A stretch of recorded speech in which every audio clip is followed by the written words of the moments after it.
Hi, Larry, good evening. Isn't it exciting that we're actually live from the Iowa caucuses here in Northern Virginia? There are only 2 satellite spots in our viewing area where folks can go who are registered voters from Iowa. There's a spot in D.C. and then here where we are at George Mason University in Fairfax. There are other satellite spots in France, other parts of the country, other parts of the world. Fewer than 100 of them out of the total 1,700 caucus locations that folks in Iowa have to go to.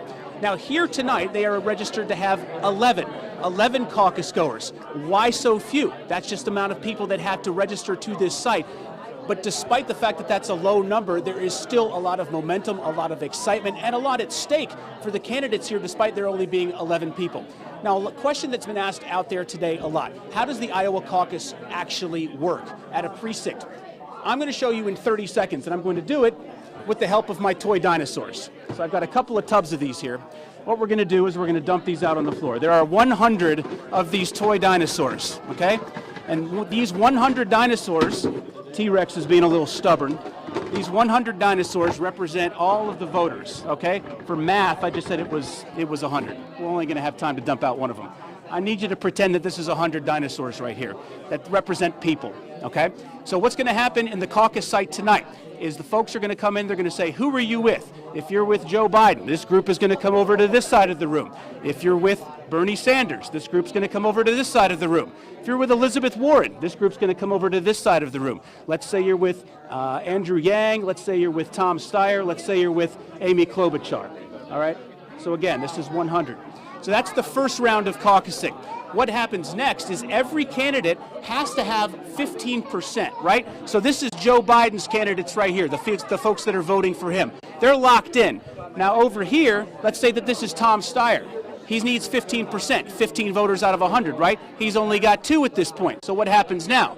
They have a number of choices. They can take their ball and they can go home. Or one of the other voters here can talk them into their camp and they could go over this way. Or the folks who are voting for Tom Steyer could say, hey, Andrew Yang supporters, come with me. Hey, Amy Klobuchar supporters, come with me. And now they've reached that magical 15% threshold. Then the number of votes, they get transmitted to the Iowa Democratic Party headquarters, and that's how that works. Talk to one of the gentlemen here who will be voting tonight. He's right over here in the corner. And we asked him who he's voting for and why. My candidate is Amy Klobuchar, and it's for several reasons. First, Amy Klobuchar is smart, she's experienced, she's moderate, she's temperate, she's thoughtful, and all those things matter to me. I think in a time when our nation is so polarized and so divided that there's a fighting chance that she can help unify our country again and help put back some of the awful divisions that have existed, not just for the last 3.5 years, but prior to that too.